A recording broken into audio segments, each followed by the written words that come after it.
pour man loolu mooy suñu défi bi gën a mag. bu posté réelu 30 secondes 45 secondes 1 minute le client il voit que les 1 minute. amal valeur dafa am solo. affaire bi du def pour def affaire bi da ngay impacter man dama gëm impact. tey comment tu gères ces deux marques en même temps te ñoom ñaar ñu nekk ay concurrents. man bi may dugg si mannequinat xam naa ne bu may am 25 ans damay bàyyi. non man moom jàng mooy loo xam ne duma ko mës a bàyyi ba léegi maa ngi jàng. parce que boo jàngul création de contenu mooy loo xam boo jàngul. train bi da la fi bàyyi. am naa marque bu tudd Rafji c'est pour les grandes tailles. yow sax il faut ma solal la. 2 3 go. Welcome to Ambitious Podcast, le podcast des ambitieux. Tey ma am mbégte dalal sama plateau koo xamante ni franchement c'est à ne plus présenter au Sénégal, surtout dans le milieu du mannequinat, mais aussi dans le milieu de la création de contenu.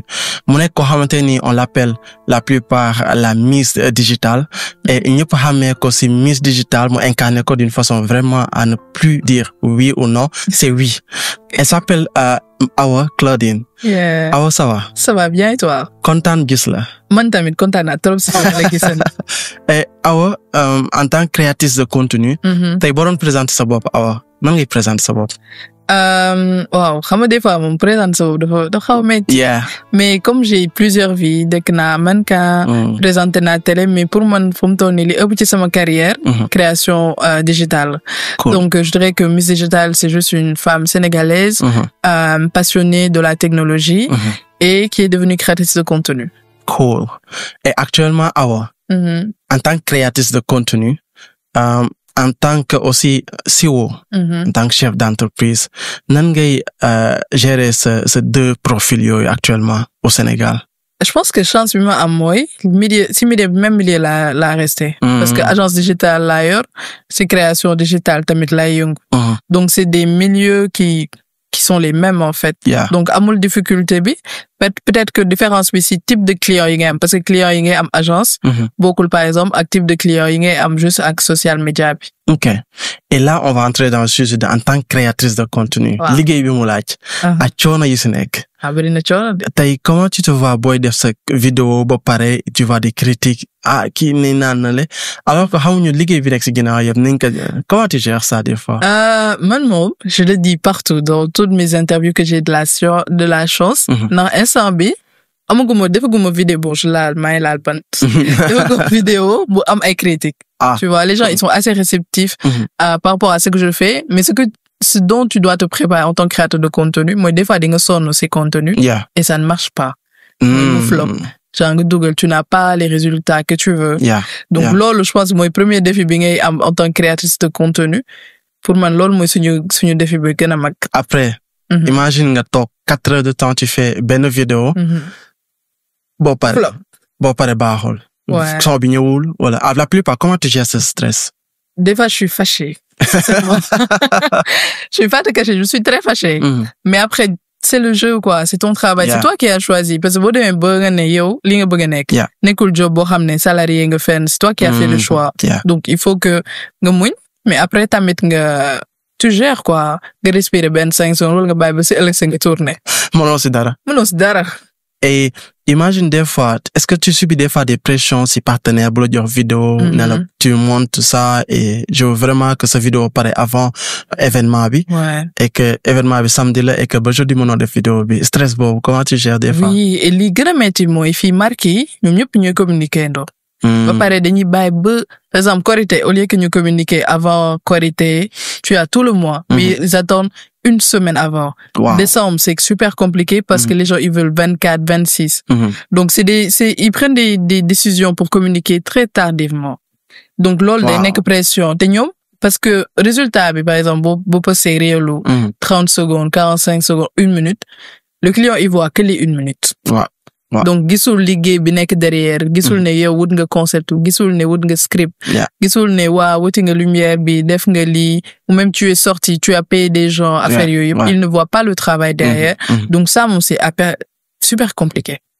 Et noo def matériel yu cher yi en tant que créatrice de contenu et maa ngi gis ne aussi que da ngay former ay nit ñu bari c'est wàllu créatrice de contenu et créateur de contenu noo leen di former ba pare bàyyi leen avec les mains vides noonu est-ce que yaa ngi leen di xamal ne matériel bi c'est tellement cher. Ouais, mais gisoo man maa ngi soog a def masterclass ren. Mais bi may def masterclass j'ai tenu que kuy ñibbi nga ñibbi au moins ak trépied pour mën a commencer. Cool. Parce que waaw mënoo ñëw rek former nit ki bàyyi ko mu dem. Ndax ñun suñu liggéey dafa laaj matériel. Ça c'est sûr. C'est 95% de notre travail se joue sur tout ce qui est matos. Donc plus nga saa yoo xëy gis caméra bu bees, saa yoo xëy gis lumière bu bees, et la qualité augmente aussi sur les vidéos. Chaque jour. Waaw. Donc tu es obligé à chaque fois d'être curieux, de voir lan moo xew ak yëpp.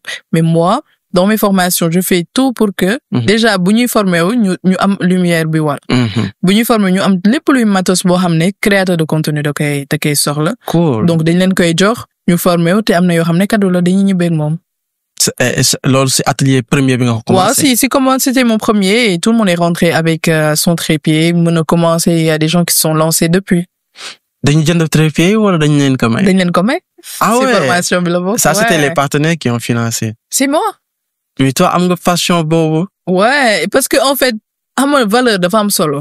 Affaire bi du def pour def. Affaire bi da ngay impacter. Man dama gëm impact. Ça c'est sûr. Tu vois, on ne fait pas les choses comme ça. Toi, aujourd'hui, si tu fais ton podcast, tu es là, tu sais que tu vas toucher des personnes, tu veux les motiver. Donc, tu essaies d'impacter de ton côté. Donc, man, loolu laa gëm. C'est pas que xaalis ou dara, mais déjà, yëg bi, les gens, ils se détachent de tout ce qui est social media et qu'ils viennent vers toi, qu'ils s'inscrivent, qu'ils ont aussi confiance en toi.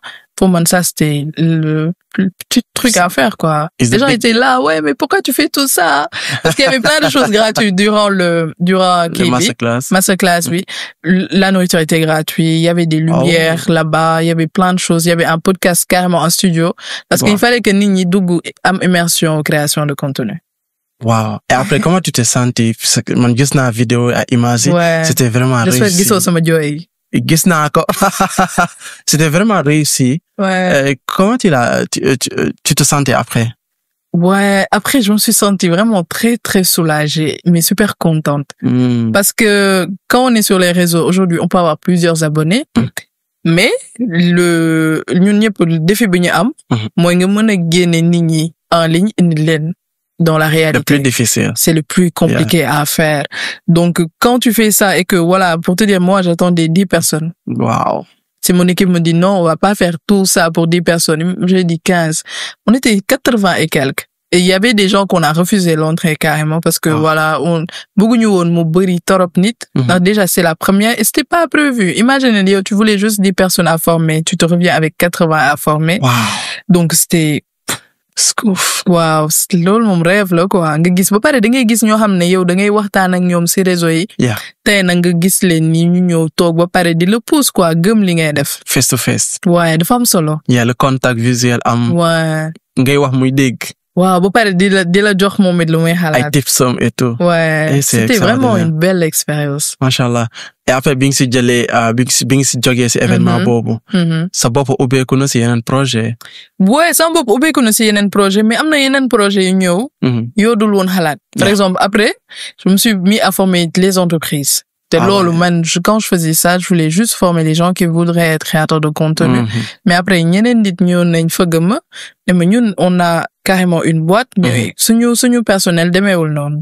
Donc ça c'est des choses que yow doo ko xalaat. Mais business bi mooy demee noonu. Et après ubbeeku waaw. Machallah. Et tey on peut dire que Awa Claudine créatrice la boo xam ne vraiment bu ñuy wax ñi ëpp succès si milieu bi au Sénégal moom si bu bokkul si premier dina bokk si deuxième. Et ñi xam te dañuy demee ñoo xam te ni maanaam man. pas rafetul njool na wala gàtt na non man je te respecte beaucoup sur ça. Merci. Mais Awa Claudine. Quand on parle de business avec les entreprises, quand on parle de business avec les particuliers, les PME, les petites moyennes entreprises, comment tu gères tout ça? Bon, tu sais, les formations là, moi dama gëm formation et j'ai eu la chance de faire d'être dans une bonne école de com. Cool. Donc eux, ils m'ont traité comme en fait, ils te traitent comme si tu étais en agence. Donc quand tu sors avec tous les réflexes d'agence. Loolu moo gën a facilité sama liggéey. Je me dis que si j'étais juste créatrice comme ça qui se lève sans avoir fait cette formation là du benn. Donc loolu moo ma gën a aidé donc bi may génn école xam naa par exemple le client bindee nan nga koy tonto nan ngay defee sa présentation pour défendre ses idées nan ngay defee sa devis donc nan ngay structurer woo sax déjà cool. tu vois donc tout ça da nga koy jàng ba pare tamit nga xam ne da ngay teel a professionnel ku ñëw liggéey ak yow respecté la Machallah. En tant que ambassadrice de benn ou deux marques yoo xamante ne au Sénégal teg nañ fi tànk trop. tey comment tu gères ces deux marques en même temps te ñoom ñaar ñu nekk ay concurrents. Bon, on est que nos concurrents, je pense qu'ils sont dans le même domaine, hein, parce que Samsung day jaay téléphone, Expresso puce bi lay jaay. Ah ouais. Ouais, ñoom ils sont dans la télécom. Donc c'est des marques qui se complètent et c'est des marques même par exemple si Expresso biir Expresso la xamee waa Samsung. Parce qu'ils vendaient aussi des téléphones dans leurs agences yoo xam ne waa Samsung ñoo ko moom. Et le contact s'est fait comme ça. On devait faire une vidéo de promotion pour dire aux gens qu'ils pouvaient acheter aussi des téléphones directement dans les agences d'Expresso. Et comme li ma la wax sànq rek boo liggéeyee nit ko professionnel dina xam ne li am na différence ak ñi ma doon liggéeyal. Ça c'est sûr. Donc ils ont aimé comment on a travaillé ensemble. C'était moi et Tcherno aussi. Ils nous ont dit OK, nous on a aimé votre collaboration. Ce qu'on va faire, on va faire mieux. On va collaborer carrément avec vous. Donc voilà comment ça s'est passé. Et man awa bi ma lay xam boobu vraiment tu étais une miss. waxal ñi fi nga ma xam. boobu awa mu ngi nekk miss boo xam ne. ñi fan nga ma. taille fine. léegi changement am na après 3 ans 4 ans déjà le temps passe vite. Vraiment. bi ma lay xam boobu vraiment xale nga woon. loolu laa xam ne entre parenthèses. wax mel ni ñu ma mag waxal ñi fi nga ma xamee. mais boobu ñu ngi doon def conférence. Ouais. À Uptech, benn école de formation ma waroon fa def conférence sur l'atelier de formation sur les nouvelles technologies. Et l'audiovisuel. dëgg la. Et que boobu yow nga ñëwoon aussi en tant que présentatrice je pense. Ouais. Et ça miss la woon nekkagul woon présentatrice ou créatrice de contenu. Ouais, c'est et vrai. changement boobu nan la amee awa. Bon, je pense que ça s'est fait dans le temps, hein. Am na boo pare vision dafa am solo. Man lu may def damay xool à long terme ce que ça va donner. Donc man bi may dugg ci mannequinat xam naa ne bu may am 25 ans damay bàyyi. Oh yeah. Ouais, bi may dugg j'avais 17 ans. Je me suis dit à mes 25 ans j'arrête. Wow. Tu vois, bi may am 25 ans, ma ne bon là c'est bon et les gens ils ont même pas compris parce que c'est mon dernier défilé pour toi c'est Dakar Fashion Week, c'était le plus grand défilé ici. Donc les gens ils ont même pas compris pourquoi tu es dans ton prime et tu laisses. Je dis non parce que nit da ngay am vision te man leneen li ma bëggoon nit ñi gis ko. Mannequinat mën ma ko woon may parce que mannequinat bokkul ak Miss xam nga Miss ça ils vont te laisser parler et tout mais mannequinat c'est plus le physique. Oh yeah. Wow, c'est plus que on a juste besoin de ton profil, tu viens, les tenues te vont bien et tu marches. Yeah. Et moi je voulais plus que ça. Loolu moo tax ma switché et dans bi may def ba ma amee sama bac. Après dama dem benn école de formation et si deuxième année bi laa xamanteeg benn camarade de classe kooku moom mu découvrir le digital. Cool. Et tout du coup boobu maa ngi nekk mannequin maa ngi jàng maa ngi xool affaire digital. Ma ne bon là je choisis carrément ça quoi. Parce que gis nga ci sa bopp. waaw ba pare dama ko bëgg. Sincèrement j'ai vu me dit non j'ai changé parce que bi may dugg par exemple di nekk école de formation je me suis dit su ma paree damay dem ci agence liggéey comme ñëpp de créer ay publicité mais quand j'ai vu tout ce qui se passe dans le milieu que le digital comment ça marche je me suis dit c'est ici en fait. Et boobu gars yi nekkuñu ci woon comme nii en fait. C'était pas bien envoyé. Non parce que avant parce que man bi ñuy commencé par exemple ñun 2017 mënoo lim ñetti influenceurs. ci Sénégal. Waaw on connaît que Doudou et Marfous quoi. ñoom lañ xamoon bokkul ak léegi nga xam ne tu peux si domaine boo dem am na influenceur am. Et léegi influenceurs dañ commencé spécialiser aussi dara. waaw lu am solo. nan nga gisee parce que man j'arrive pas à comprendre Sénégal. profil yi. waaw da ngay nekk influenceuse. wala influenceur nekk créateur ou créatrice de contenu. Des gens yoo xamante ni ils font les deux. Et toi non je suis créatrice. spécialisée sur la création digitale. Ouais. C'est juste que en fait xam nga dañu dugg ci milieu boo xam ne amuñu ci dara. Je peux dire amuñu formation bi parce que ñun ñëpp on est tombé dessus comme ça. Y a pas une école qui dit OK viens on te forme en tant qu'influenceur ou créatrice de contenu. Peut-être que influenceur bi sax moom décidé wul nekk influenceur nit ñi ñoo ko def. nit ñi ñoo xëy abonné ba ma ne parce que influence la nombre d'abonnements. C'est le ko réseaux sociaux yi di miser. Alors que créateur de contenu moom day am compétence. day am luñ ko xamee tey yow bu ñu waxee dinañ xalaat podcast. bu ñu waxee dinañ xalaat photographie donc xam nañ compétence boo xam ne moom lañ la xamee. OK. donc loolu mooy différence entre créateur de contenu bi ak influenceur. Par exemple, am na influenceurs yoo xam ne xamuñ sax nu ñuy taalee vidéo, tu vois. Oui. Mais pourtant, ils influencent. Donc, ils vont payer un créateur de contenu, ben filmmaker, mu defal leen seen contenu. ñu dugal ko, yaaxul ne ñoom ay influenceurs lañ. Okay. C'est la même chose, hein. Et en tant que créatrice de contenu, Waaw. nan ngay def pour trouver sa ay vidéos, les sujets, les thématiques? Ok. Bon, man mom, c'est plus les gens qui demandent que je fasse du contenu. Ah. Ouais, parce que comme je suis dans tout ce qui est tips, je suis dans l'éducationnel, donc de joxe ay tutoriels sur comment devenir créateur de contenu. Donc nit ñi des fois ñoom ñoo lay poser question te tamit mënoo di wax ak ay nit te doo leen déglu. Yeah. ñoom ñoo lay wax ne waa li nga wax fii am na solo mais nu ñuy defee lii nga xam ne loolu mooy sa prochaine vidéo. Donc c'est ça, man vidéo yi ma def yëpp nit ñi ñoom koy laaj. Donc yow nit ñi ngay followers. Waaw dama leen di déglu en fait parce que ñoom ñooy c'est comme si nga togg añ. di ko yàq seen waa kër ñoo koy cons. Ça c'est sûr. Donc des fois bu ñu la nee toggalee yaasa.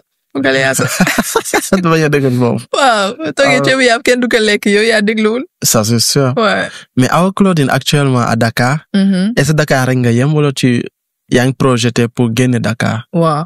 Là, ça tombe tellement bien parce que je dois aller à Mbour, à ISM Mbour. Ils m'ont invité pour un panel. Et c'est important que gagne tout. C'est sûr. Parce que Dakar, on est bien, quoi. On est bien aisé, etc. et tout. Les gens, ils ont tout. Tu peux venir à ma masterclass. Parce que même la masterclass, nous avons comme c'est un problème. Pourquoi c'était pas en ligne? Donc, ils avaient pas d'accès. Oh. Donc, je pense que année bi, dina bouger lu bari. Mo tang me gis me def ay masterclass, def ay K-motion. Di essayer dal di gisanteeg nit ñi lu bari. Donc, mu ngi ci sama xel dal. Donc, contact digital bi gënal la à la fin. Donc, dem gis nit ñi mo la gëna. Pour man moo ëpp valeur. Ça c'est sûr. Waaw, moo ëpp valeur parce que ñëpp mën nañ am ay abonnés, tu vois. Ça c'est surtout milieu bi. Waaw, ñëpp mën nañ am ay abonnés. Donc nga am ay abonnés, am communauté bokkul. Communauté mooy ñi lay topp, communauté mooy ñi xam ne boo defee service ñoom ils sont prêts à payer. Et pour man loolu moo ëpp valeur. Am sa communauté bu dëgër. Waaw, moo ëpp valeur. Man leen diriger. Waaw, ay follower. Ah, that's very right. That's very right. Awa Claudine. Tey jii bu ñuy waxtaan si wàllu équipement matériel et tout. Ouais. Yow Sony wala Canon ban ngay utiliser? Wala yow tu préfères Samsung ou iPhone? Samsung. Ah Je préfère Samsung. C'est l'équipe Samsung. En ce moment, pour te dire vrai, je crée plus de contenu avec mon téléphone. J'ai pas encore passé le cap, même si je sais que cette année, je vais passer le cap. Yeah. Mais ce sera pour Canon, Inch'Allah. Si tout se passe bien, s'ils font ce qu'ils ont dit. Ah ouais. Et actuellement, au Sénégal, vu la tendance avec les matériels, les nouveaux équipements et la qualité des vidéos et des sons, comment tu trouves ce futur, ces créatrices de contenu? Ça me fait juste c'est-à-dire. Est-ce qu'il y a un prévoir de jangiwaat? Ouais, bien sûr. Est-ce qu'il y a un prévoir aussi de non, man mom jang moy lo xam duma ko mësa baye ba légui may jang comment faire des montages beaucoup plus professionnels nan ngay gisse sank ba tay ñuy waxtaan ci son parce que man dama gisse ni may partager connaissance non la bëggé nit di mako jox tamit. Ah ouais. Donc dama nek nit ku curieux mais de façon positive, c'est-à-dire que à chaque fois damay xol comment on fait des setups nan ngay défé lu parce que bo jangul création de contenu mo lo xam bo jangul très de la fi baye da ngay xey gis gaay yor ay drone di ki nga naan wa man fan la nekkoon. Et ça s'améliore chaque jour. Wow, lol, exactement. Et est-ce qu'il y a un guise dans l'avenir? New génération bi di ñëw. Ñi di tomber avec dépasser les 4K, donc les 6K. Wow. Wala dépasser les 8 mégabits, wala dugg dans les 24 mégabits de son. Est-ce que gis nga ne yow ce futur, ce créatrice de contenu en tant qu'expert, tu préfères continuer faire une carrière sur ça, ou alors da nga am app boo ko defal pour après tourner la cap? Non, moi je pense que là même je suis en train de tourner. Parce que dama dem YouTube te xam nga YouTube bokkul ak Instagram wala TikTok, tu vois, dafa am beneen réalité, dafa am beneen qualité de contenu bu mu lay laaj. Donc je pense que maa ngi commencer aller dans ce cap-là, mais après je préfère faire les deux parce que comme man c'est un peu différent ndax man damay jàngale nan nga mën a defee commencer créer contenu. Donc il faut nga wan tamit nit ki ngay jàngal ak li mu yor mën na commencer. Parce que des fois ñu bari matériel moo leen di freiner dañ naan la non awma caméra awma lii donc il faut nga wan leen man de sama téléphone laa utiliser ba tollu fii. le problème de beaucoup de personnes. Hein. Voilà, qui se lancent pas, c'est ça. C'est ouais, j'ai pas de caméra, j'ai pas le matériel qu'il faut. Donc man lol, ça me combat. Je veux tout le temps montrer que ak li nga yor, mën nga ci def contenu de qualité. Mais là, en fait, je suis obligée de faire le cap. De tourner. Ouais, de tourner. Virer carrément. Carrément. Dina ñu nga jox ma ay cours. Non, il m'a dit parce que yow sa master class bi li ma ko tardé metti na ma. Bi ba invité waat. Ouais, j'ai vraiment vu que c'était une fierté. Moi gis Awa Claudine organiser ben master class et que ça a vraiment pris une tournure extraordinaire. Ça c'est une fierté extraordinaire. Merci. Awa, tey bu fekkee ne da ngay lim ci Sénégal. Les meilleures créatrices de contenu, est-ce que tu mën nga ma ci limal ñett ñoo xam ne actuellement ils sont vraiment bien? Tu sais loolu moom lu tax mu difficile. mooy kenn bokkul ak li ngay def. Tu vois, mooy ñun ñëpp bari na ay créateurs de contenu mais amul kuy def par exemple même chose que telle personne. Donc mënoo ne kii moo dàq kële lu muy def parce que ñoom bokku ñu ñuy def am na ñoo xam ne ñu ngi ci lifestyle am na ñoo xam ne ñu ngi ci tech comme man am na ñoo xam ne ils sont dans la cuisine donc doo mën a xam kan ngay lim mais je dirais en fait si les gens doivent se référer à des gens pour xool ni ñuy liggéeyee je dirais Serigne Thier parce que je liggéey nañ depuis 2 ans et je vois en fait que moom il se donne à fond. Tu vois, parce que nit ñi dañuy foog ne ouais dañ lay jox vidéo nga dem ñëw poster. Il y a tout un travail derrière et lui il a compris quoi. Je dirais Serigne Thier, je dirais Maimouna Thiam pour ses concepts assez créatifs parce que moom même boo dee parce que fii li nit ñi xamul mooy publicité yor produit ne ouais lii lay jaar affaire yooyu aller acheter daf xewi. Les gens ils sont pas te moom aussi xam comprendre na lool. Du coup de def ay affaires yu nice. Après je dirais Malik, mon petit frère qui vient de commencer. Ouais, parce que moom tamit bi mu commencer tu vois beneen ère parce que déjà beaucoup une génération. Tu vois ñoom waa 2000 comment ils utilisent et ils sont plus créatifs genre je dirais pas créatifs mais ils ont plus un sens cinématique. Tu vois ils sont vraiment ñun on est plus dans la couleur affaire yooyu mais ñoom ils sont plus dans tout ce qui est doux tout ce qui est cinématique. tout gën a artistique man ñoom laa gis te même si suñu may formé damay gis ne boy par exemple dañoo am benn ay cinématique boo xam ne ñun amuñu ko woon. Donc je dirais ces 3 personnes là. OK. Et Awa Claudine, quand on parle de cinéma, est-ce que t'as vraiment commencé ben film? Bon, wala prévoir nga nekk ci ben film bientôt? Wala non. Cinéma boole wa sa bopp. Man leen laa gëm ku nekk ak sa liggéey. Man duma actrice. J'ai eu pas mal de propositions parce que c'est normal. Sénégal boo fi nekkee boo amee tuuti tour ci réseaux sociaux yi kii dinañ la fëgg maison de produit mais pour man ku nekk daam liggéey te man je suis pas actrice. Et yow da nga formé ci loolu. waaw xëy na mu ñëw xëy na réaliser film mën naa nekk. Bientôt. waaw mën naa nekk mais pas nekk di jouer. En tant que créatrice de contenu. tey est-ce que tu vois que créer sa benn marque. wala am nga marque ba pare. am naa marque bu tudd Rafji c'est pour les grandes tailles. yow sax il faut ma solal la. Et pour les góor wala jigéen. instant bi on fait que pour les hommes mais nee nañ ma naa ubbi tuuti. pour que tamit ma mën di solol góor yi ñu ngi ciy liggéey mais j'ai une marque qui s'appelle Rafji qu'on a créée en 2023 mais on avait pris une pause. Je dirais que on a recommencé vraiment à travailler en 2024 et ça marche vraiment bien ñu ngi sant Yàlla ouais.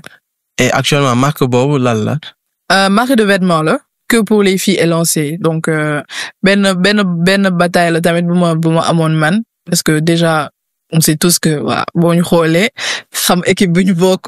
Génération 2 mètres quoi. waaw génération 2 mètres 1m80 et on a du mal à s'habiller surtout pour les filles on a vraiment du mal à s'habiller et tout donc c'est benn affaire boo xam ne yàgg naa ko bëgg a def nag. Cool. Mais bés dama xëy rek war a jënd benn affaire genre nga xam événement bu la bête et je trouvais pas de vêtements qui m'allaient quoi. J'ai dû aller chez les hommes pour trouver quelque chose. yëpp cëkk ma mujjee si ma xool vendeuse damaa xool ne ma est-ce que doo xool si góor yi ma dem mujj sol pantalon homme. Ah ouais. Ouais, après ma génne ma ne non si moi j'ai le problème et que par exemple boobu maa nekk mannequin boobu génn naa si mannequinat mais j'avais gardé le même cercle donc je connaissais au moins 20 njool yoo xam ne mën naa leen jaay sama yére. Oh my God. Waaw donc je me suis lancée et les gens ils ont vite adopté quoi. Cool. De passage man sama tailleur bi ma ñëwal lii tubéy bi dafa cëkk lool. Waaw. De passage ngir yàlla beneen yoon bul fàtte ne ay ñool la quoi. non dinaa commencé ñëwal góor yi t'inquiète. Ah yeah. Dinaa commencé ñëwal góor yi. Est-ce que tu peux avoir am sa benn big shop showroom à Dakar? J'ai déjà un showroom mais privé. Privé chez toi? Ouais, privé qu'on a fait à côté de mon studio, etc. Parce que jënd dafa bëri expérience. Yeah. Moi je voulais vraiment que mu nekk expérience parce que par exemple bëgguma dem ci boutique vendeuse topp ma. J'ai la phobie de ça que vendeuse bi ñëw topp ma à chaque fois. Je voulais créer beneen affaire boo xam ne day cosy di nga mën a ñëw jënd waxtaan après solu dem. Dem sa yoon. Waaw. It's very high level. Ouais. This la classe. Ça c'est la classe. Ça c'est la classe. Tey ma laaj la question boo xam ne il faut que tu réponds ça. Et c'est important. maa ngi lay déglu L'autre am jëkkër ba tey. sama jour mariage lay xaar. sama jour mariage lay xaar. Tu réponds vraiment ñi lay seetaan dañu bëgg xam réponse bi. sama jour mariage j'aurai un mari. Gars yi il veut. caméra bi la moom non. waaw. sama jour mariage j'aurai un mari. ah yaa ko wax. waaw. Ce jour mariage mooy ce jour mariage. sama jour mariage daal je serai mariée. En parlant de mariage, Awa, Oui. tey mariage a aussi sa vie privée à sa vie publique. Comment tu comptes gérer bés boo amee jëkkër wala boo amugulee jëkkër sax nan ngay gérer sa vie privée à sa vie publique? En fait man xam nga réseau yi lu nekk ku nekk ak li ngay joxe. Yeah. Mais je trouve que il y a plusieurs thématiques. Comme dañuy def lifestyle. Donc quand tu parles de lifestyle, les gens ils sont plus intéressés dans ta vie. Moo tax ngay gis influenceur def ay story time, def ay vlog yoo xam ne c'est un peu personnel. Moi je suis plus dans un contenu éducationnel, c'est-à-dire que les gens ils me suivent juste pour avoir des compétences. Cool. Donc moi je m'arrête là-bas quoi et j'essaye de def le maximum pour garder toute ma vie privée. Am na ko ma sa bind mu ne ma xanaa yow amoo vie privée. Dans les DM. Mais oh man, là c'est une bonne affaire. On dirait qu'à mon vie privée en fait. Oh my God. Parce que l'image c'est tellement, tu vas dire que cette fille elle a pas de vie sociale, elle fait que ça. Et c'est ta vie, hein? C'est ma vie. Bon, c'est ma vie. Bon, franchement, c'est ça, c'est ma réalité. Et même si ça change, que je me marie, etc. Bah, je pense que les gens ils ont pas besoin de savoir. Mais 100%. Bu ñu la doon compter c'est 24 heures yi la Yàlla jox. Ouais. C'est 7 heures de temps de sommeil. Ouais. Li si des lépp lan ngay def? Digital. All day. All day en fait, chaque jour. Soit maa ngi pratiquer wala may jàng. Ñaar yooyu moo am. J'essaie de ne pas perdre de temps. C'est-à-dire que moi, même pour me maquiller, je vais mettre une vidéo de tutoriel, de montage ou ben podcast bu ñuy wax ci création de contenu. dama gëm ne benn temps en fait tuutiwul. Lépp looy mënti def war nga ci mën a boole jàng. Quand je fais mon sport, par exemple, je mets des podcasts. Donc, joxuma sama temps liberté boo xam ne war nga mën a toog nii rek aéré quoi. Sans caméra. Waaw, mais sans caméra, hein. Des fois, parce que moi, je filme une fois dans la semaine. Ah. Waaw, sans mes clients, pour dire xam ne man sama réseau là, je filme qu'une seule fois. Je prends une journée, je filme toute la semaine. Ah ouais. Waaw, loolu lay def. Da ngay bind script yi wala? Ouais, damay bind script yi. Du coup, je peux filmer, par exemple, sur TikTok, je fais des vidéos de 30, 45 secondes. Je filme ça en une journée pour 7 jours. Donc, j'ai 7 vidéos. Donc, wow, tu le fais, parce que doo am jot bi. Tu dois être régulier sur les réseaux et en dehors des réseaux, tu as une vie. Les business. Wow. Les gens qui t'appellent gauche, droite. Wow. Loolu moo tax. Est-ce que mos na la arrivé nga liggéey ak nit ba si yàgg mu nopp la? Changer cap. Commencé ji jaaja. Am na benn yoon. Ñaari yoon. Benn yoon. Ah, ok. Benn yoon. Dama résilier contrat bi. Ah, ok. Bul tiital gars yi partenaires yi. Maa ngi lay nuyu nag sama xarit nga. Bul tiital gars yi. Non, benn yoon kese la de, mais je pense que incompréhension parce que des fois nit ñi duñ la xam dañ lay gis ci réseau yi rek. Yeah. Et dañuy am benn image bi et c'est des choses qui arrivent, c'est naturel, mënoo ko bañ. Ndeysaan. Waaw, mais dara nekk si. Masa bul wax ndeysaan yow tamit day triste. Man ko yërëm ça c'est ça. Aw Claudine, nan ngay gérer sa vie privée à public encore. Bés boo amee jëkkër. Pas sa vie privée, mais ce monde digital bi nga nekk. Ouais. Ah, bés boo amee jëkkër, comment tu comptes gérer les deux? Déjà, il faut que mon mari comprenne ce que je fais. Ça c'est sûr. Ouais, parce que nous la vie qu'on a, c'est pas une vie lambda. Yeah. Yow xam nga ci dara. Yeah. Donc il faut que juste que partenaire bi nga am mu mën a comprendre yow ni ngay dundee. Te mu mën ko accepter. Pour moi, réseaux sociaux amul problème parce que tu resteras toujours la fille qu'on connaît. Mais le problème c'est juste que ki nga nekkal est-ce que moom dina comprendre que toi par exemple les week-ends tu travailles. Tu vois, tu peux monter jusqu'à 2 heures du matin. on peut te réveiller pour te dire demain tu voyages. Donc, c'est des choses comme ça. Yo xamné mo nara nek, mais après dama jox ay tips. Jox ay tips rek ñi bég mom. Non, mais man dañ may limiter sama heure. Par exemple, je pouvais travailler avant jusqu'à 5 heures du matin sans comprendre que ça heure bi mu ngi tollu 5 heures du matin. Non. 21 heures amatuma droit dugg sama studio. Ok.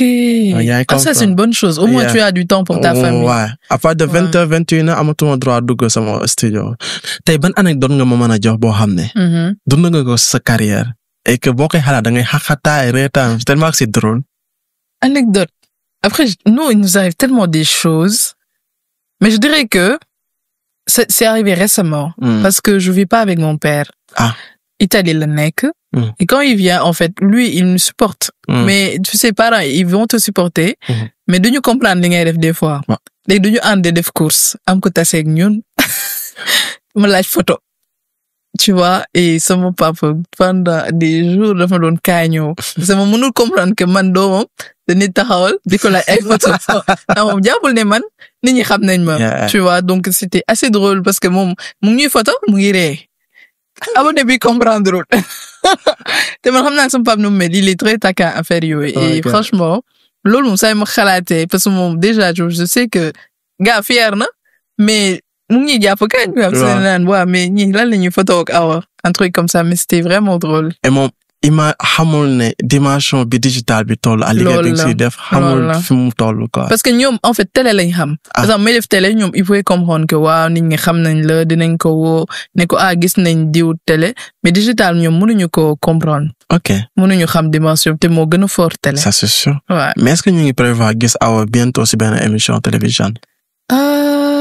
Je peux pas dire non, mais j'aurais préféré produire maintenant mes émissions. Parce que Defna Télé, Yagana Télé, Defna 6 ans de télé. Oui, dans Defna Fashion Africa TV 6 ans, après me def High Tech 221 2 ans, Boulonda au TFM. Mais je pense que là, si, ils vont me revoir bientôt dans une émission, mais ce sera une production qui sera pas sur la télé. YouTube. YouTube, 100% production YouTube. Actuellement, yow tay bo doon produire sur YouTube 100% sur YouTube. En full time. Lan ngay produire sur YouTube? Podcast, séries, quoi? J'aurais des interviews parce que moi gën a indi connaissance. Tay am na ñu bari ñoo xam ne siiw nañ et tout wala création de contenu nit ñi dañuy foog ne lu oyof la ci lu ñuy def. Tay pour man dafa jot nit ñi xam tout ce que ça comment te dire ça? Lépp lu muy wut li ngay wut pour mën a nekk créateur de contenu. Donc ce serait plus des interviews, pas des podcasts parce que ça on vous les laisse, moi je te l'ai dit dès le début. Si les gens avaient compris ça, pour man podcast profil la. Daam ñoo xam ne war nañ mën a podcast, daam ñoo xam ne vidéo lañ gën a mën, daam ñoo xam ne vidéo sans son, c'est-à-dire que ñoom nañ jaay seen image kese jaru ñuy wax. Donc moi ce serait plus dans ça, plus des interviews. Et tu te trouves tellement à l'aise sur interview que podcast?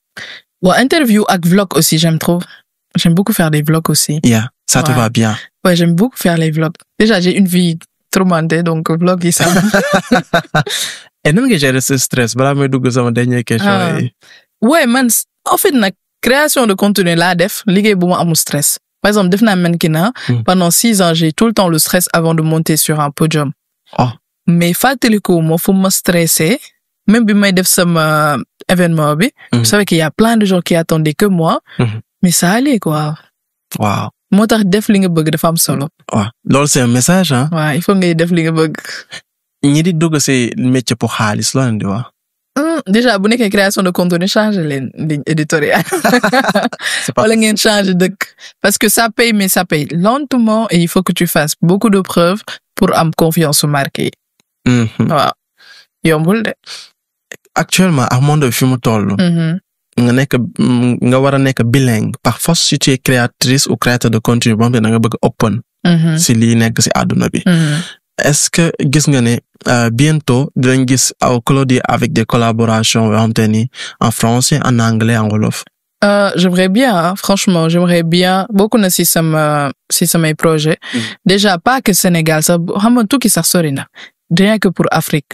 Déjà man suma xolé sama stat yi ñi may suivre ci yenen ay Côte d'Ivoire Bénin, ñu suivre si suñu Cameroun surtout, et c'est les meilleurs, franchement. À chaque fois que je sors une vidéo en fait YouTube, c'est les premiers à commenter. Ça c'est sûr. Ouais, c'est franchement Cameroun. Top. Love. Donc je me dis que déjà, mon premier défi, c'est de sortir du Sénégal, jéem a dem si yeneen dëkk Afrique yi pour xool tamit ñoom ni ñu doxee, parce que toog sa dëkk rek muy dox yomb na. Il faut que tu regardes aussi ce qui se passe à l'extérieur. Et voilà, si ça vient, en tout cas, on va prendre. Ok. Sa vidéo yi ngay def sur YouTube, c'est des vidéos quelle langue? Français ou français. Moi même français. Mon contenu en fait, et c'est boobu par exemple critique la woon. Que lu tax may wax français. Ah oui. waaw boobu moom je pense que critique boo xam ne la moom laa njëkk a am si réseau yi surtout bi ma demee TikTok, parce que Instagram nit ñi xam nañ ma. xam nañ ni kii mannequin la woon après mu dugg, mais TikTok gars moom laa ëpp abonné, mais les gens ils me connaissaient pas. Foofu nga xam ne TikTok beneen monde la. Parce que man bi may dem TikTok def naa presque 5 ans si milieu bi doog a ubbi TikTok. Parce que man dama gëm ne réseau social da nga koy jox akam. Maanaam boo duggee si benn affaire donc ci dugg 100%. ndax li marché TikTok bokkul ak li marché Instagram. bokkul ak li marché YouTube. Là je suis focus YouTube, mais ma demee TikTok les gens ils me disaient là xam nañ ne suñu liiree sama tur xool dañ naan sénégalaise la, mais mënuñu comprendre lu tax du ma wax olof. waaw donc loolu moom critique la woon. et nan la doon gérer gars yi non donc gars yi da nga leen bàyyi ñuy wax rek tontu. gars yi bàyyi leen ñuy wax, ça te fait des commentaires en plus. to algorithme bi yégal sa vidéo. Mais est-ce que nit mos na la commentaire loo xam ne franchement très na la nelaw quoi, ça t'a fait vraiment mal? Ouais, une fois, parce que c'est l'ego toujours des hommes. Xam nga man milieu bi ma nekk c'est un milieu d'hommes. Et technologie affaire yooyu te am na ñoo xam ne booy wax loo xam ne ñoom dañ ko maîtriser da nga leen di xaw a xatal, wala il trouve que ouais tu n'es pas adapté pour parler, tu vois. Donc des fois ma def ay tutoriel wala yow tutoriel yi ngay def ñoom dañ koy jaay. Wala si li ñuy dund. Donc ils vont te laisser des messages. Ouais, am naa ci boo xam ne TikTok la woon. Mais le gars il m'a assommé. Ouais, assommé carrément en fait, parce que dafa bind waaye message bu gudd. Ouais, après tamit YouTube am naa benn boo xam ne moom nii laa koy xoolee dama ko capture parce que c'est motivant. Ouais, le gars il dit j'ai regardé toute ta vidéo mais c'est nul. Je me suis dit si tu as regardé 10 minutes, ça veut dire que et tout le temps c'est des garçons. C'est tout le temps les hommes. Jamais les femmes, bizarrement. Wow, gars yi wàññi leen tuuti dose. Man de fii lañ may fekk. Mais pourquoi ñu lay gis ne yow da leen di déranger wala? Est-ce que déranger la? Mais je pense que c'est plus de l'ego. Parce que xam nga ñun Sénégalais dafa am nu ñu gisee góor, ñoom ñoo xam, ñoom ñoo donc c'est doo nekkee ñoom milieu de tech la pour ñoom ñoo ko moom en fait. Donc quand ils te voient c'est limite qu'est-ce que tu fais là, tu ne fais pas partie du groupe. Ok. Waaw. Tey Awa Claudine bu may wax ne si ñi fi gën a fës si jigéen ñi si nga bokk. Tey bu ma doon wax nga collaborer ak ñetti nit ñoom te da nga leen di da nga bu doon collaboration dafa taxaw ñoom ngay choisir pour collaborer ak ñoom. ñetti nit ñooñu kan ak kan lay doon. Fii Sénégal wala dans le monde? Dans le monde d'abord. Dans le monde. Dans le monde kan laa mën a wax. J'irai Lena Situation France. Ashley aussi de France, youtubeuse la. bu ma bëgg lu muy def parce que elle est restée authentique. Dafa am partie YouTube boo xam ne dañ ko perdre. Mooy avant nit ki il fallait juste être dans ta chambre parler affaire yooyu. moom daf ko garder moom même Lena tamit soo gisee loolu lay def. Lena Situation, c'est les gens qui ont gardé l'aspect authentique de YouTube, de la création de contenu, parce que maintenant on est trop dans l'esthétique, dans tout ce que ce soit parfait, etc. Pour moi, ces deux personnes-là, j'aimerais bien travailler avec eux. Après, troisième, je sais pas qui te dire. Squeezie. Parce que moi, YouTube France, je consomme tout. J'adore le YouTube français. Mais est-ce que tu consommes les Américains? Oui, beaucoup. Mais avec, comment te dire ça? Benen style. Par exemple, sur YouTube France, je regarde tout ce qui est divertissement, vlog. Cool. Mais sur YouTube Amérique, là, je fais qu'apprendre. C'est-à-dire que j'apprends tout ce qui est montage, j'apprends le développement personnel, j'apprends même tout ce qui est finance. Wow, mais ak américain, waaw. Américain ñooy jàngal, français divertir. Et c'est bien. Ouais. Ok. Awa. Nan nga gisee évolution ou influenceuse ou créatrice de contenu. Nan nga gisee seen évolution? Fii Sénégal. Yeah. Moi, je pense que am na évolution bu mag.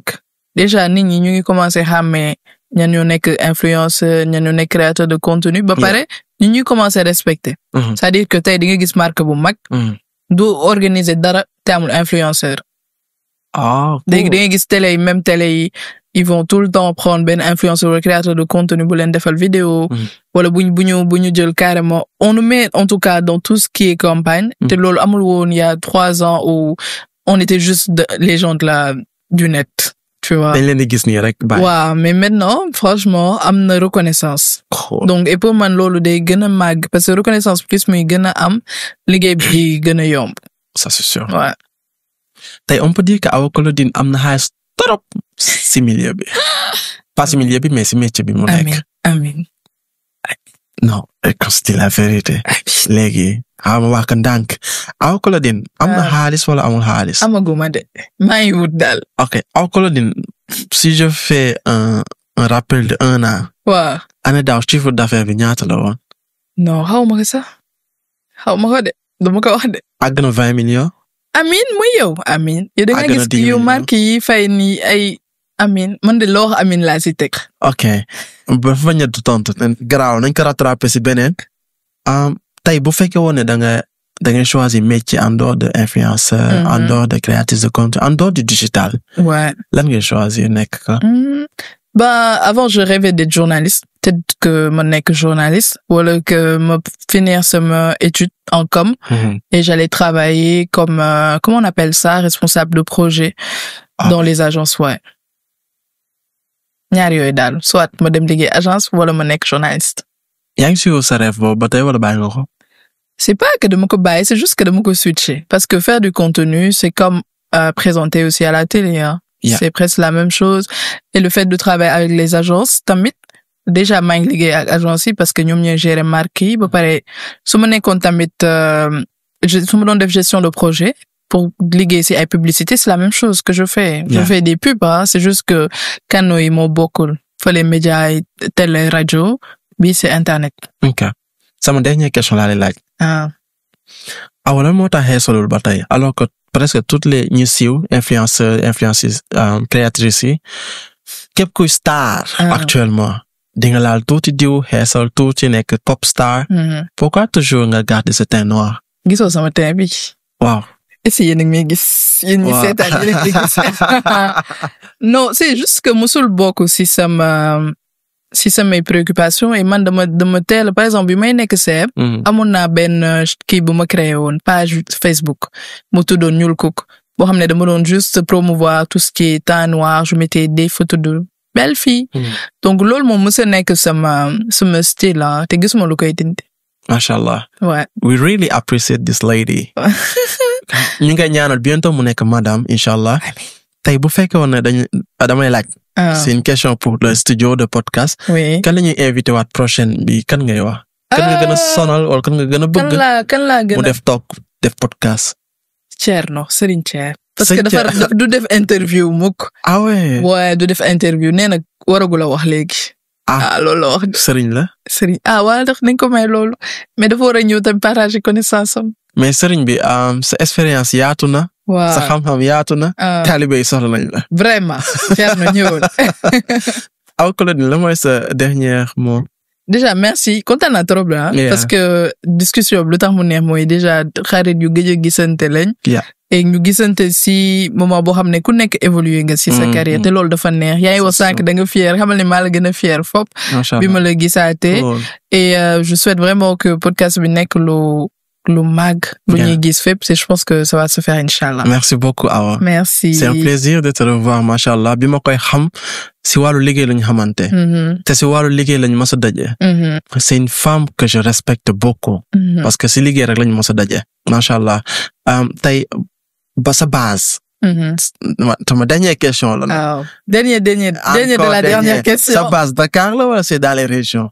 sama base Dakar la. Dakar nga juddoo. fii laa juddoo màggee waaw lébu la. fii nga juddoo. fii laa màggee. fii laa tekk. donc merci beaucoup on vous donne rendez-vous à très bientôt c'était Awa Claudine aujourd'hui dans podcast Ambitious Podcast le podcast des ambitieux ñu am mbégte di dalal ay ndaanaan fii nii ñoo xamante ni vraiment xel mi bopp bi dara ngi si on favorise ñi am vraiment xam-xam ñi nekk ay chef d'entreprise ñi teg projet mu dox mais aussi ñi nga xamante ni ils peuvent influencer et peuvent faire des choses magnifiques si milieu bi ñu nekk nii ça fait plaisir Awa. Merci. dalal la tey et kontaan naa trop gisaat la. maa la gën a kontaan. ça fait 4 ans gisuma ko encore une fois et ça fait plaisir. Merci beaucoup guys. Bye. It was a good deal. Bye bye. Bye. C'était trop bien. Thank you so much. Non, c'était trop bien.